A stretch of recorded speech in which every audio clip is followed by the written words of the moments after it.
عزیزان گرامی، یہ گزرتے ہوئے پل، یہ جاتے ہوئے لمحے ہمیں اور آپ کو موت کے قریب کر رہے ہیں۔ آج جس طرح سے ہمارے درمیان مفتی صاحب نہیں ہیں، کل اسی طرح سے ہم بھی لوگوں کے درمیان نہیں ہوں گے۔ عقل مندی یہ ہے کہ ہم زندگی اس طرح گزاریں کہ قبر میں بھی راحت ملے اور میدان محشر میں مصطفیٰ کی شفاعت نصیب ہو جائے۔ کامیاب وہ بندہ نہیں ہوتا جس نے دنیا کا مال جمع کیا صرف، یا عمارتیں بلڈنگیں بنائیں۔ کامیاب وہ ہوتا ہے جو قبر کے اجالے کا انتظام کر جاتا ہے۔ اور یہ میرا اپنا ماننا ہے کہ وہ جانے والے بڑے خوش نصیب ہوتے ہیں کہ جن کے پیچھے دعائیں کرنے والے ماں باپ رہ جاتے ہیں۔ اس لیے کہ میرے حق میں آپ کی دعا رد ہو سکتی ہے، آپ کے حق میں میری دعا ٹالی جا سکتی ہے، لیکن وہ دعائیں جو اولاد کے حق میں ماں باپ کی زبان سے نکلتی ہیں، اللہ ان دعاؤں کو کبھی خالی نہیں رکھتا ہے۔ اللہ ماں باپ کے اٹھے ہاتھوں کا اتنا بھرم رکھتا ہے کہ جب ہاتھ اٹھ جاتے ہیں تو اللہ نیچے آنے سے پہلے ان ہاتھوں کو مقبولیت کی ضمانت عطا فرما دیا کرتا ہے۔ لیکن صحیح بات یہ بھی ہے کہ ایک باپ کے لیے بیٹے کا جنازہ اس کے پورے زندگی کے بوجھوں سے کہیں زیادہ بھاری ہوتا ہے۔ اور ہم نے دنیا کو یہ کہتے سنا ہے کہ جب سے جوان بیٹا گیا کہ باپ کی کمر ٹوٹ گئی۔ اس بات سے پتہ چلتا ہے کہ بیٹا صرف وارث نہیں ہوتا، بیٹا باپ کی کمر کا زور ہوا کرتا ہے، بیٹا باپ کی طاقت بھی ہوتا ہے۔ لیکن نوشتہ تقدیر یکے بعد دیگرے سب کو جانا ہے۔ مزے اس کے ہیں جو آخرت کی تیاری کر کے چلا گیا۔ محبوب فرماتے ہیں وہ تھوڑی زندگی بہتر ہے کہ جس میں نیکیاں زیادہ ہوں، وہ بڑی زندگی بیکار ہے جس میں گناہ زیادہ ہوں۔ ہماری زندگی تو بڑھ رہی ہے لیکن گناہ بھی کثرت سے ہیں۔ لیکن جہاں تک میں مفتی صاحب قبلہ کے حوالے سے جانتا ہوں، جب سے ہوش سنبھالا دین سیکھنے میں گزری زندگی، جب دین سیکھ کے فارغ ہوئے پھر دین سکھانے میں، لوگوں تک حضور کا دین پہنچانے میں زندگی گزر گئی۔ اور میں قاری یعقوب صاحب کو اس حوالے سے مبارکباد پیش کرتا ہوں، لوگ مرتے گئے تو آخرت کا سامان ساتھ لے کے جاتے گئے۔ آپ کی وہ شخصیت ہے جس نے اپنے جانے سے پہلے اپنی آخرت کا سامان پہلے بھیج دیا ہے۔ اس لیے کہ جب اولاد اچھی ہوتی ہے تو صلہ اللہ ماں باپ کو عطا فرماتا ہے، ماں باپ کو عطا فرماتا ہے۔ مشکل گھڑیاں ہوتی ہیں اولاد کی جدائی کی بھی، یہ بھی دعائیں مانگا کرو اللہ کسی باپ کو وہ دن نہ دے کہ بیٹے کا جنازہ اٹھائے۔ ہر باپ کا سایہ بیٹے کے سر پہ سلامت رکھے، اللہ ہر چمن کو آباد رکھے۔ ورنہ یاد رکھیے پیارے، اپنے ہوا کرتے ہیں، ان کا بدل کوئی نہیں ہوتا ہے، ان کا بدل کوئی نہیں ہوتا ہے۔ حقیقت بات یہ ہے، بڑی پیاری بات کسی نے کہی تھی کہ ایک باپ ایک ماں 8 بچے پال لیتے ہیں، لیکن 8 بچوں سے مل کر کے بوڑھے ماں باپ نہیں پالے جاتے ہیں۔ میں کبھی غور کرتا ہوں اس بات پہ، یا اللہ یہ شفقتیں کیسی ہیں، یہ پیار کیسا ہے۔ ایک باپ 8 بچے پال لیتا ہے اور کبھی اس نے یہ نہیں کہا میں اس پیسے کو بچا کے رکھوں تاکہ یہ میرے بڑھاپے میں کام آئے۔ کبھی اس نے یہ نہیں سوچا میں اس دولت کو بچا کے رکھوں، یہ بڑھاپے کی خوراک بنے گا، دوا بنے گا۔ اس نے پوری زندگی کی کمائی اپنے بچوں پہ یوں لگا دی ہے کہ میری زندگی دھوپ میں کٹ گئی ہے، میرے بیٹے سائے میں بیٹھ کے زندگی گزار جائیں۔ پوری کمائی اپنے بچوں پہ باپ اس لیے لگا دیتا ہے کہ میں نے تھک کے زندگی گزاری ہے، لیکن میرے بچے سکون سے زندگی گزار لیں۔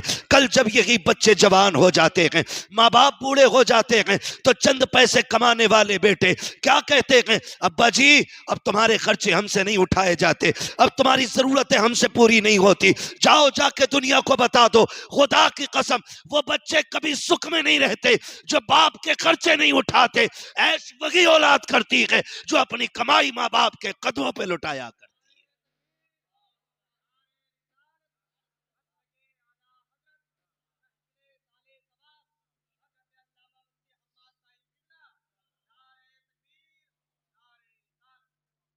میں گزارش کروں گا نوجوانوں سے، ماں باپ ہیں تو قدر کر لیں۔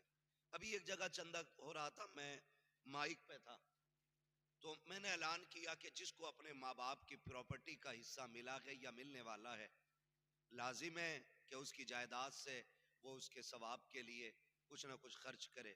جانتے ہو بیٹوں سے پہلے ایک بوڑھا باپ کھڑا ہوا اور اس نے کہا تھا 50,000 میری طرف سے میرے بیٹے کے ثواب کے لیے۔ میں اس کا منہ دیکھتا رہ گیا، اس کی آنکھ میں آنسو تھے، اس کی آنکھ میں آنسو تھے۔ تو میں نے ایک بات سمجھی کہ بات جب باپ کی آتی ہے تو اولاد جیب چیک کرتی ہے، اور جب بات اولاد کی آتی ہے تو باپ دل بھی نکال کے دے دیا کرتا ہے، دل بھی نکال کے دے دیا کرتا ہے۔ یہ رشتے ہوتے ہیں، رشتے۔ خدا آپ کو سلامت رکھے۔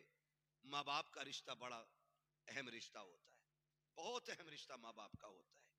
میں سارے بیٹوں سے گزارش کروں گا، اگر ماں باپ زندہ ہیں نا تو ان کے قدموں میں بیٹھا کرو، ان کے قدم۔ تم نہیں جانتے ہو، باپ کے پاس کروڑوں کی جائیداد ہو اور اولاد منہ پھیر لینا تو وہ ٹوٹ جاتا ہے، اور خالی ہاتھ ہو، باپ کچھ بھی نہ ہو، چٹنی پہ گزارے ہوتے ہوں، اور بیٹا آ کے باپ کی کمر پہ ہاتھ رکھ کے کہے ابا دکھ نہ کر، اب تیرے کام کرنے کے لیے تیرا بیٹا ہو گیا ہے۔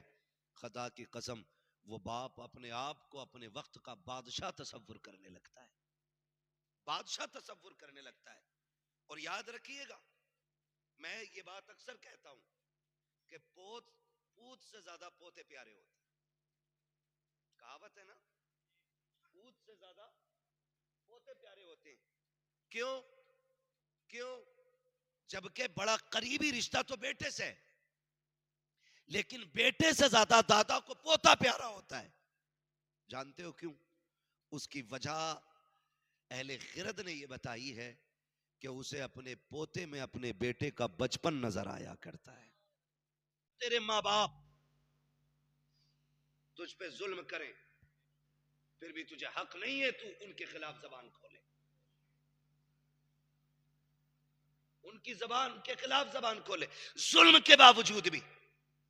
اور ہم صرف اس بات پہ ماں باپ کو چھوڑ دیتے ہیں کیونکہ ہمارے بیٹے کو انہوں نے روتے وقت گود میں نہیں لیا تھا۔ اتنی سی بات کو لے کر کے نہ کریں یار، رشتوں کی قدر کریں، چوک راستوں میں کسی کی برائی نہ کریں۔ رشتے گھر کے اندر ہی سنولتے ہیں، گھر کے اندر ہی بگڑتے ہیں۔ رشتوں میں کب تباہی آتی ہے؟ جب دو کے بیچ میں کوئی تیسرا آ جاتا ہے۔ باپ بیٹوں کا مسئلہ ہے، بیٹھ کے معافی تلافی کر لو۔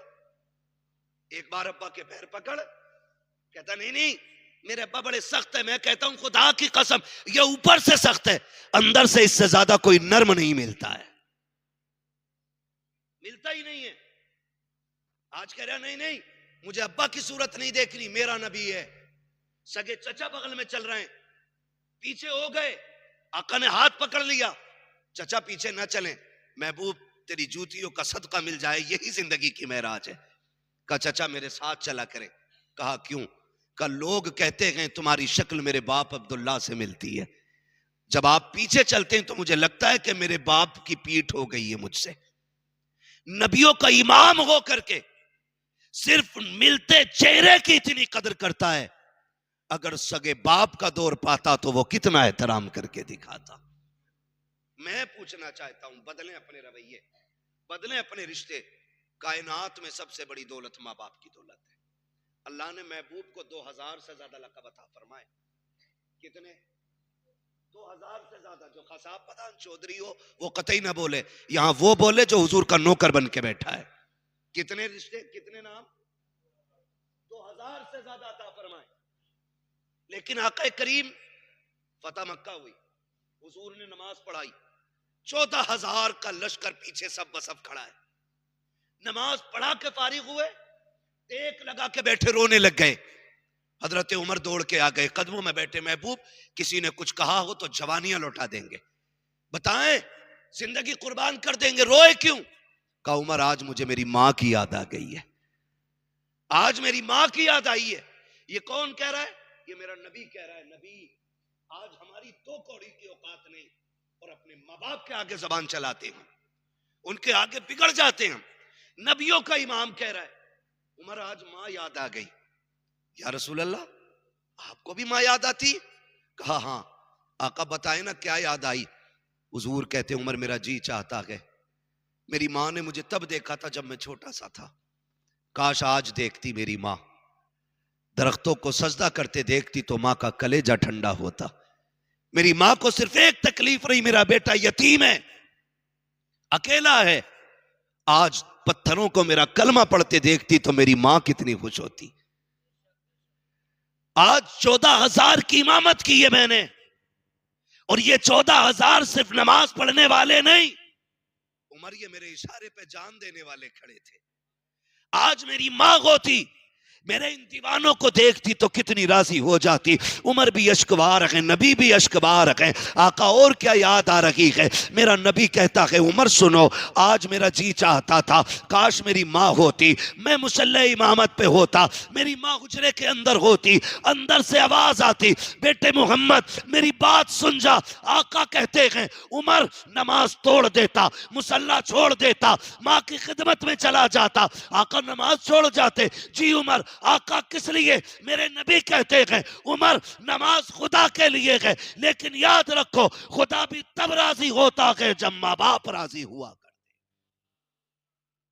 اس سے ہر شخص کو نصیحت سیکھنی چاہیے. ہمیں رب رسول کو راضی کرنے کی اگر کوشش ہے نا, تو سب سے پہلے ماں باپ کو راضی کرنے کی کوشش کریں. ماں باپ کو راضی کرنا ہے نا, دے بھائی کوئی مسئلہ نہیں ہے, یہ بھی بیٹھے نا ایسے ہم بیٹھے. ماں باپ کو راضی کرنے کی سب سے زیادہ کوشش کریں. اللہ تعالی ہمیں ماں باپ کی قدر کرنے کی توفیق عطا فرمائے اور ان کی عزت کرنے کی توفیق عطا فرمائے. ہم اپنی زندگی میں آخرت کی تیاری کر کے چلیں, آخرت کی تیاری کر کے چلیں. ماں باپ سے دعائیں, میں کہتا ہوں نوجوانوں گھر سے نکلتے وقت دعائیں لے لیا کرو ماں باپ کی, اور ان سے دعائیں لے کے گھر سے نکلا کرو. ماں باپ اکثر ہمارے ان پڑھ ہوتے ہیں, مگر ہمارے لیے ان پڑھ ہیں. خدا کی بارگاہ میں بڑی قدر ہے ان کی, بڑی شان ہے. جو جملے یہ نہیں دہرا پاتے ان سے کہلوا لیا کرو. دعا کرنا ابا جی اللہ خیریت سے لے کے جائے, خیریت سے واپس لائے, اس لیے کہ جب یہ دعائیں دے دیں گے انشاءاللہ خیریت سے جاؤ گے, خیریت سے واپس آؤ گے. اپنے ماں باپ سے دعائیں لے کے نکلا کرو, دعائیں لے کے نکلا کرو. ہمیں تیاری کرنی ہے آخرت کی, اور تیاری کے لیے ہمیں تسبیح لے کے جنگل میں نہیں نکلنا ہے, ہمیں مسجد میں آ کے نہیں بیٹھ جانا ہے 24 گھنٹے کے لیے. تیاری کے لیے اتنا بھی بہت ہے, فرضیت کے ساتھ ساتھ لوگوں کے حقوق ادا کرنا شروع کر دیں. فرضیت کی ادائیگی کے ساتھ ساتھ صرف لوگوں کے حقوق ادا کر دیں, شروع کر دیں. کسی کو زبان سے تکلیف نہ دیں, کسی کو ہاتھ پیر سے تکلیف نہ دیں. کوئی آپ کا پڑوسی ہے نا تو آپ اس کا پورا پورا خیال رکھیں, پورا پورا خیال رکھیں. محبوب علیہ السلام جب پڑوسیوں کے حقوق بیان فرما رہے تھے نا, تو صحابہ کہتے ہیں ہمیں لگتا تھا کہیں ہماری جائیداد میں ان کو حصے دار نہ بنا دیں, حصے دار نہ بنا دیں. آج سب سے بڑا کمپٹیشن پڑوسی سے ہے, سب سے بڑا کمپٹیشن, سب سے بڑا مقابلہ پڑوسی سے ہے. مجال ہے اپنے گھر کے اندر کتے پیشاب کر رہے ہوں اور دروازے پہ پڑوسی کے گھر سے دھوکے سے کوئی ڈبہ آ کے گر جائے نا, تو پورے محلے کو سر پہ اٹھا کے ہم گالی بولتے ہیں, اور پھر کہتے ہم جنتی ہیں. خیال رکھو, فرمایا جس کے ہاتھ اور زبان سے مومن محفوظ نہ ہو, حضور فرماتے ہیں وہ ہمارے طریقے پہ ہے ہی نہیں, وہ ہمارا ہے ہی نہیں. یہ آقا کا فرمان ہے. اور ہمیں تو غیرت ہی نہیں آتی ہے, 4 پیسے کما لیے تو اب ہماری نظر میں کسی کی عزت ہی نہیں ہے, دولت یہیں رکھی رہ جائے گی. تب تک کے تماشے ہیں جب تک آنکھیں کھلی ہیں. وہی آپ کا ہے جو اللہ کی راہ میں خرچ کر جاؤ یا کھا لو, باقی جو ہے وہ آپ کا نہیں, آپ کے وارثوں کا ہے. کے بعد والوں کا ہے. اس لیے آپ سے میری گزارش ہے، آپ آخرت کی ہم سب مل کے تیاری کی کوشش کریں. حقوق پڑوس کے کتنے اہم ہوتے ہیں. آقا کریم کون سے ستم نہیں تھے بتائیے، کون سا ستم نہیں تھا. حضور چلتے تھے تو لوگ پتھر مارتے تھے، راستے میں کانٹے بچھاتے تھے، گڈھے کھودے جاتے تھے. اللہ نے ہر موڑ پر اپنے محبوب کی مدد فرمائی اور حفاظت فرمائی. لیکن میرا نبی اخلاق کا کتنا بلند ہے. کبھی غور کیا، حضور کے گھر میں گوشت آیا، حضور فرماتے ہیں خدیجہ جی یا رسول اللہ کا شوربہ بڑھا دینا. آقا کس لیے؟ کہا کہ آج ہمارے گھر گوشت آیا ہے، ہم اکیلے نہیں کھائیں گے، اپنے پڑوسیوں کو اس میں شامل کریں گے. آقا کریم نے پیالوں میں گوشت لیا اور جو گالیاں دینے والے تھے، پتھر مارنے والے تھے، ان کا دروازہ بجا رہے. آج عید کے دن سگے باپ کو چھوڑ کے سوئیے کھا گیا اور نئے کپڑے پہن کے عیدگاہ میں جھمال رہا. مل گئی جنت؟ وہ جنت کی چابی تو گھر چھوڑ آیا تو نہیں ملنے والی ہے، ملنے والی نہیں. آقا فرماتے ہیں جس سے باپ راضی ہوتا ہے اس سے خدا پاک راضی ہوتا ہے. یہ اصول ہے اللہ کی رضا جاننے کا، یہی اصول ہے. جس سے باپ ناراض اس سے خدا ناراض. پھر مسجدیں نہیں تو کعبے میں جا کے حرم کی زمین گھس دے، جب تک باپ راضی نہیں ہوگا خدا پاک بھی راضی نہیں ہوگا. یہ اصول ہے اس کے، یہ اصول ہے اس کے. مجھے راضی کرنا، پہلے باپ کو راضی کرو، وہ راضی نہیں تو پھر میں بھی راضی. سگے باپ کو چھوڑ کر کے دنیا کو سوئیوں پہ بلا رہے ہو. اگر باپ نہیں آیا تو کیا خاک کی تم نے سوئی ہے، کوئی نتیجہ نہیں تیری دعوت کا. ہاں اب حضور کی آپ زندگی دیکھیں، دروازہ ان کا بجا رہے جو حضور کے دشمن ہیں. دروازہ کون؟ آقا کہتے ہیں انا محمد الرسول اللہ. اندر سے آواز آتی دروازہ نہیں کھولیں گے. کہا کیوں؟ کہا میں تمہاری کوئی بات نہیں سننی ہے، چلے جاؤ. آئے کیوں ہو؟ میرے نبی کہتے تھے میں تمہیں دین دینے نہیں آیا، میں تبلیغ کے لیے نہیں آیا. ہمسایہ ہو، میرے پڑوسی ہو، دروازہ کھولو، کچھ لے کر کے آیا ہوں. جیسی دروازہ کھولتے پیالے میں گوشت دیکھتے کہتے یہ کیوں لے کے آئے ہو؟ کہا ہم کھا لیتے، تم محروم رہتے. یہ ہماری غیرت کو گوارا نہ کی ہے. خدا کی قسم تاریخ گواہ ہے، اندر صرف پیالہ نہیں جاتا تھا، ہاتھ کے ساتھ ساتھ مصطفیٰ کا دین گھر میں چلا جاتا.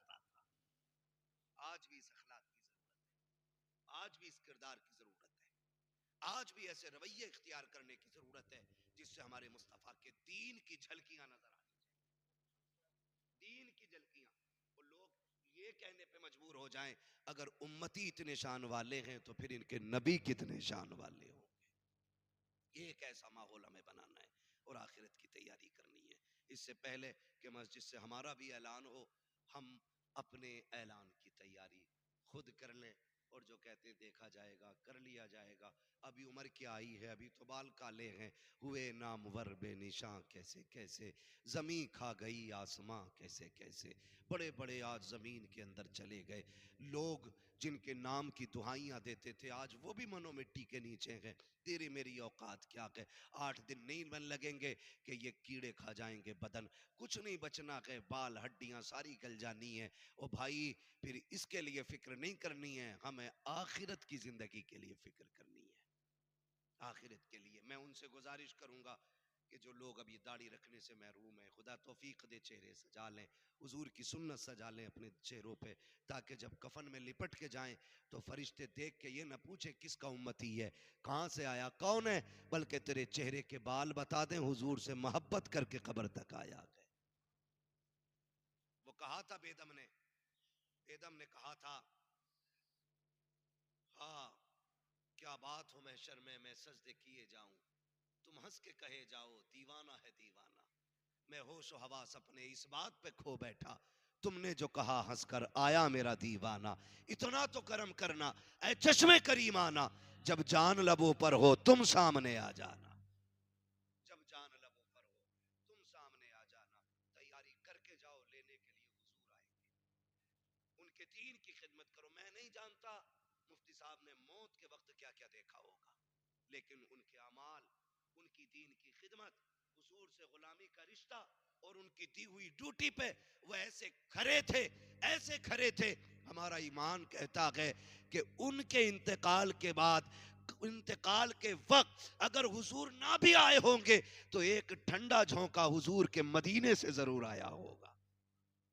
ان کے دین کی ڈیوٹی کر کے جاؤ، پھر دیکھو وہ ناز کیسے اٹھاتے ہیں، ناز کیسے اٹھاتے ہیں.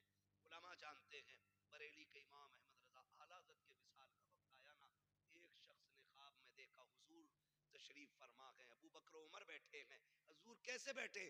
کہا کہ میرا غلام آ رہا ہے، اس کو اس کے استقبال کے لیے ہم بیٹھے ہوئے ہیں. کہتے ہیں کون آ رہا ہے؟ کہا ہندوستان سے احمد رضا آ رہا ہے. اللہ اکبر. کہتے میں نے سنا، نام پڑھ سنا، میں مچل گیا کہ کون ہے جس کا آقا نام لے رہے. کہتے ہیں جب میں آیا ہندوستان میں، پوچھتے پوچھتے بریلی پہنچا، لوگوں سے پوچھا احمد رضا کون ہے؟ تو کہا لوگوں نے اسی دن کا حوالہ دیا جس دن میں نے حضور کو خواب میں دیکھا تھا کہ ان کا اسی دن انتقال ہو گیا تھا. سنے، جب کوئی ان کے دین کی ڈیوٹی کر کے جاتے ہیں تو وہ ایسے ناز اٹھاتے ہیں کہ آغوش رحمت میں لینے کے لیے خود مدینے سے آ جایا کرتے. اسی لیے بیدم نے کہا تھا اتنا تو کرم کرنا اے چشم کریم آنا، جب جان لبوں پر ہو تم سامنے آ جانا. اور جب حضور سامنے ہو، جب آ گئی ہیں جوش رحمت پہ ان کی آنکھیں، جلتے بجھا دیے ہیں، روتے ہنسا دیے ہیں. جب حضور ہو سامنے نا تو پھر کوئی دکھ نہیں لگتا ہے، کوئی دکھ نہیں لگتا ہے. ایسے کتنے ڈھیر سارے واقعات میں آپ کو سنا سکتا ہوں کہ صحابہ زخم کھا کے بھی انہیں دیکھ کے مسکراتے تھے. حضور پوچھتے تھے درد نہیں ہے؟ کہا جب ہر درد کی دوا آپ کے وجود میں موجود ہے تو مصطفیٰ پھر تلواروں سے ڈرنا کیسا ہے. ہاں، جب حضور سامنے آ جائیں تو پھر دکھوں کا علاج خود بخود ہو جاتا ہے. جب آقا سامنے آ جائیں تو تکلیفیں خود بخود ختم ہو جاتی ہیں.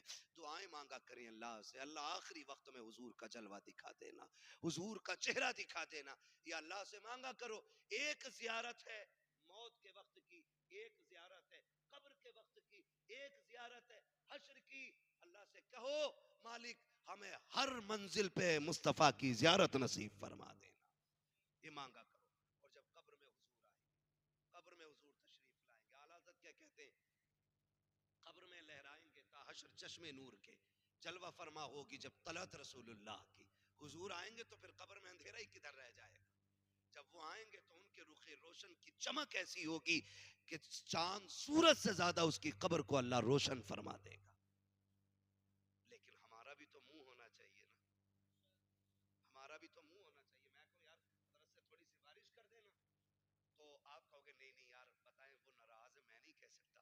اس بندے سے کہو جو ان سے بات کر سکتا ہو. تو یہ ہوتا منہ کہنے کے قابل، ہاں یہ ہوتا کہنے کے قابل منہ.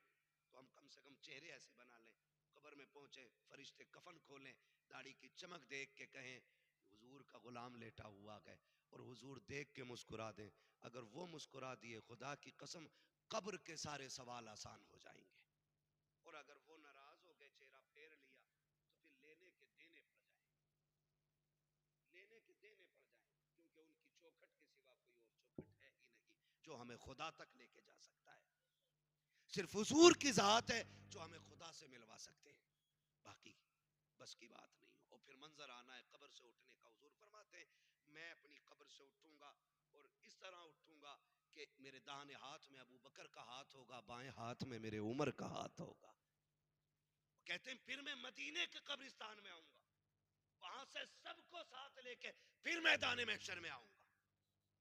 حضور نے کہا تھا ہو سکے تو میرے مدینے میں آ کے مر جانا. تبھی تو ہر مومن کہتا کاش حضور کے مدینے میں موت آ جائے، ہے نا، ان کے شہر میں موت آ جائے. پھر کیا کہ وہ کہا تھا گر وقت اجل سر تیری چوکھٹ پہ جھکا ہو، جتنی ہو قضا ایک ہی سجدے میں ادا ہو. ان کی چوکھٹ پہ اگر موت آ جائے پھر اس سے بہتر موت نہیں ہو سکتی ہے. اس سے بہتر تیرے دامن کرم میں جسے نیند آ گئی ہے، تیرے دامن کرم میں جسے نیند آ گئی ہے، جو فنا نہ ہوگی ایسی اسے زندگی ملی ہے. وہاں مر کے دیکھو پھر مرنے کے بھی مزے آتے ہیں، مرنے کے بھی مزے آتے ہیں. خدا ہم سب کو حضور کے مدینے میں موت نصیب فرمائے. آقا فرماتے اگر مدینے میں مر نہ سکو تو مدینے میں مرنے کی تمنا لے کے مر جانا. آقا کیا ملے گا؟ فرمایا دفن سوار میں ہوگے اٹھاؤ میرے مدینے کے قبرستان سے جاؤ گے. کم سے کم ہم مدینے میں نہ بھی مر سکے تو مدینے میں مرنے کی تمنا لے کے مر جائیں. ہاں اللہ تعالی ہم سب کو حضور کی سچی پکی محبت عطا فرمائے. حضور میدان قیامت میں آئیں گے, عجیب منظر ہوگا, عجیب. آج کہتا نا میری لٹھیا کے سامنے کسی کا منہ نہیں کھلتا. آج کہہ رہے ارے جوانی میری تھی, ٹائم میرا تھا, دور میرا تھا, لوگوں کی کائیاں پھٹ جاتی تھی, میں نکلتا تھا تو رستے خالی ہو جاتے تھے. آج بک رہے ہیں نا یہ. اور جب میدان قیامت ہوگا نا, نفسی نفسی کا عالم ہوگا نا, تو جبریل جیسا مقرب فرشتہ بھی آج زبان پہ تالا لگا کے کھڑا ہے. ضرورت نہیں ہے. آقا فرماتے ہیں طاقت نہیں ہوگی کسی میں, سب سے پہلے بولنے کی اجازت مجھے دی جائے گی. اس بات کا شکریہ ادا کرو, رب نے حضور کی امت میں پیدا کر دیا ہے. یہ بڑا کرم ہے اللہ کا. ہم حضور کے امتی ہیں, یہ بہت بڑا کرم. ورنہ وہ کہا تھا سب نے صف محشر میں للکار دیا ہم کو, اے بے کسوں کے آقا اب تیری دعائی ہے, اب تیری دعائی ہے, اب تیری دعائی ہے. سنتے ہیں کہ محشر میں صرف ان کی رسائی ہے. فرمایا گیا منظر کا, میدان قیامت کا وہ منظر, عمل تو لے جا رہے ہیں, ترازو لگی ہے, سمجھ رہے ہیں, پہلے دن سے لے کے آخری دن تک کے سارے بندے کھڑے, کتنے لاسٹ میں نمبر آتا, اور پھر گرمی, سختی, مصیبت سب. رب فرمائے گا سنو, آج سب سے پہلے حساب میں محبوب کی امت سے شروع کروں گا. سب سے پہلے حساب حضور کی امت کا شروع ہو رہا ہے. پھر جب حساب چل رہا ہے نا, عمل لگ گئے, ترازو لگ گئی ہے, اور ہم جیسا بندہ پھنس گیا, پھنس گیا ہے. بیڑیاں پڑ گئی ہیں پیروں میں, ہاتھوں میں ہتھکڑیاں پڑ گئی ہیں, گلے میں توق پڑ گیا آگ کا, فرشتے کھینچ کے لے کے جا رہے ہیں. ہم مڑ مڑ کے دیکھ رہے ہیں, خدا کرے وہ ہم ہی ہو جائیں. ہم تو اس پہ بھی راضی ہیں, وہ ہم ہو جائیں جن کی ہم بات کر رہے ہیں, جن کے بارے میں کہا گیا کہ جب گناہگار کو بیڑیاں ہتھکڑی پہنا کے لے جایا جائے گا, وہ مڑ کے دیکھے گا. فرشتے کہیں گے اب کدھر دیکھ رہا, ترازو لگ گئی, عمل تل گئے, اب کچھ نہیں ہونے والا. کہا ٹھہرنا بھی کسی کے آنے کا انتظار ہے. اتنے میں حضور جلوگر ہو جائیں گے. وہ مڑ کے کہے گا لو وہ آئے مسکراتے ہم اسیروں کی طرف, خرمن سیاہ پہ اب بجلی گراتے جائیں گے. وسعتیں دی ہیں خدا نے دامن محبوب کو, جرم کھلتے جائیں گے, آقا چھپاتے جائیں گے. اتنے میں وہ گناہگار تڑپ کے کہے گا یا رسول اللہ میں پھنس گیا ہوں, میں پھنس گیا ہوں. حضور جلدی جلدی قدموں سے آئیں گے. وہ کہیں گے کیا ہوا فرشتوں کا, حضور عمل تو لے گئے, گناہ زیادہ, حکم جہنم کا ہوا. آقا کہیں گے پھر تو لو, پھر تو لو. فرشتے کانپ جائیں گے, حضور صحیح تو لائے. رب فرمائے گا جو میرا محبوب کہہ رہا ہے وہی کیا جائے. پھر تو لے گئے, پہلے گناہ زیادہ تھے, اب نیکیاں بڑھ گئی ہیں. یہ وہابی مذہب کہتے ہیں نا حضور سے کیا ہوگا, وہ اپنی بیٹی کی شفاعت نہیں کریں گے معاذ اللہ. تم مردود شفاعت کی بات کرتا ہے, انہوں نے دنیا میں کہہ دیا تھا میرے شہزادے نواسے جنتی جوانوں کے سردار ہیں, میری بیٹی فاطمہ جنتی عورتوں کی سردار. نہیں آتی تیرا کھائیں تیرے غلاموں سے الجھے, اے منکر عجب کھانے غرانے والے, اور ہم اتنے بے غیرت. ان کے ہاں بیٹی لیتے بھی ہیں, بیٹی دیتے بھی ہیں, دعوتیں بھی ٹھوس رہے, اور شفاعت بھی حضور کی چاہیے. شفاعت اسے ملے گی جس کے رشتے صرف حضور کی وجہ سے چلتے ہوں گے. یہ یاد رکھیے, بات صاف کہہ رہا ہوں, یاد رکھیے گا. حضور سے وفا ہے تو صرف حضور کی ہو کے رہو. یہ کہتے حضور کچھ نہیں کر سکتے, کچھ نہیں کر سکتے. اب عمل تولا جا رہا ہے نا, تو اب گناہ کھٹ گئے ہیں, نیکیاں پڑ گئی ہیں, فرشتے کانپ گئے. حضور ہم نے تولا تھا تب ایسا ہی تھا. حضور مسکرا دیں گے, کہا ٹھیک ہے. آواز آئے گی فرشتوں اب نیکیاں زیادہ ہو گئی ہیں, اب اسے جنت میں ڈال دو. مالک پہلے بھی یہی بندہ تھا, اب بھی یہ ہے. رب فرمائے گا دیکھتے نہیں ہو, ترازو پہ عمل تلوانے کے لیے میرا محبوب آ کے کھڑا ہو گیا ہے, محبوب آ کے کھڑا ہو گیا ہے. اب بھی گناہ زیادہ رہ جائیں, یہ میری رحمت کو گوارا نہ کی ہے. بریلی سے علامہ حسن نے کہا تھا فقط اتنا سبب ہے انعقاد بزم محشر کا کہ ان کی شان محبوبی دکھائی جانے والی. یہاں بھی بیڑا پار ہے. پھر آیا گلزرات کا مسئلہ, ادھر گناہگار گزر رہے, ادھر حضور رو کے کہہ رہے رب سلم امتی, رب سلم امتی. آمین کہنے کے لیے فاطمہ کھڑی ہے, شہزادے کھڑے ہیں. بتاؤ جس کے لیے حضور دعا کرتے ہوں, کربلا والے اور خاتون جنت آمین کہتی ہو, اس کے لیے مشکلیں کیوں آسان نہ ہوں گی. بریلی کے امام نے کہا تھا رضا پل سے اب وجد کرتے گزریے کہ ہے رب سلم صدائے محمد. فرمایا گیا ایمان والو اپنے آپ کو اور اپنے گھر والوں کو جہنم کی آگ سے بچاؤ. ہم اپنے طور پہ تیاری کریں, جو کمی رہ جائے گی وہ پورا کرنے کے لیے حضور رہیں گے انشاءاللہ, لیکن تیاری کرنی ہے. اللہ ہر بیٹے کو لمبی عمر دے, اور خدا ہر بیٹے کی زندگی میں وہ دن لائے کہ وہ صحرا پہنے, باپ اس کی خوشیوں میں شامل ہو. اللہ ہر بیٹے کے سر پہ باپ کا سایہ سلامت رکھے, اور ہر باپ کا اللہ آنگن ہرا بھرا رکھے. بس جو ہوئے اغلاط ان کو معاف فرمائے رب کائنات. زندگی نے دیا ساتھ, پھر ہوگی ملاقات. سارے لوگ کلمہ شریف پڑھ لیجئے, لا الہ الا اللہ محمد رسول اللہ.